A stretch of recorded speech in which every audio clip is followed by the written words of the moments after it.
Man, you ever get that feeling like you're just stuck on someone, can't shake them out of your head? Yeah, I've been there. It's this weird mix of hope and desperation, right? You're obsessed, and honestly, it sucks. I remember this one girl, Sarah. I'd see her at the gym or at a coffee shop, and my mind would just start racing.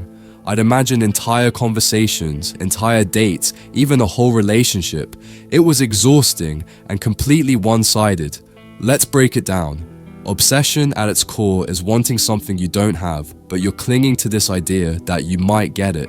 Dopamine's the culprit here. It's like that little voice in your head saying, more, more, more. It keeps you wanting, never really satisfied.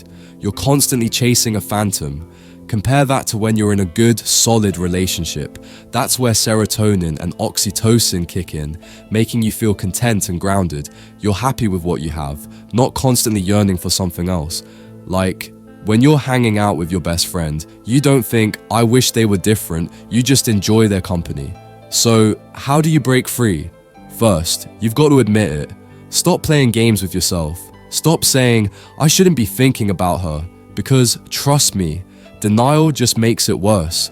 It's like telling yourself not to eat a cookie when it's right in front of you. You're just gonna want it more. Instead, say to yourself, yeah, I'm thinking about them, and that's okay, but it's not healthy to constantly obsess. Instead, dive in. Not literally, of course, but get to know them, really know them. Take them off that pedestal you've built. See them as a real person, flaws and all. I remember this girl I was totally hung up on, the Sarah I mentioned. In my head, she was this perfect, mysterious creature. But then we started hanging out more, and I realized she was just a person. A cool person, sure, but a person nonetheless. I found out she had a weird obsession with reality TV, and she was terrible at parallel parking. The mystery faded, and so did the obsession. I saw her as a person, not a fantasy. Now, here's the real game changer.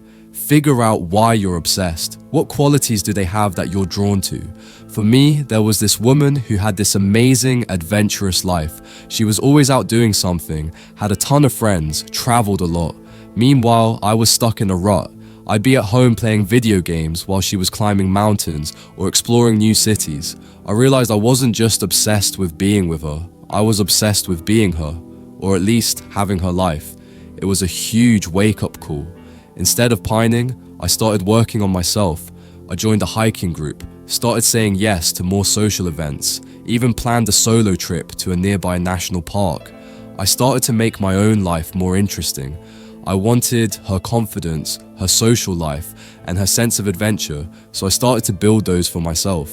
I got tired of sitting around and started going out.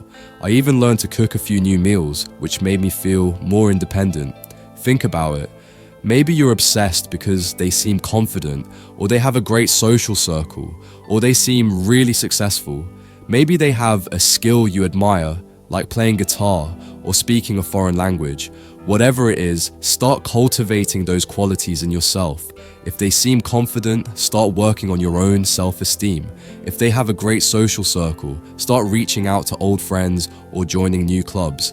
Once you start living the life you were craving, that person won't seem as special anymore. You'll realize you don't need them to have the things you want.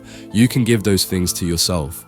And that, my friend, is how you break the obsession. You'll start to see that you were projecting your own desires onto them, and that you are capable of achieving those things on your own. It's about self-empowerment, not chasing a fantasy.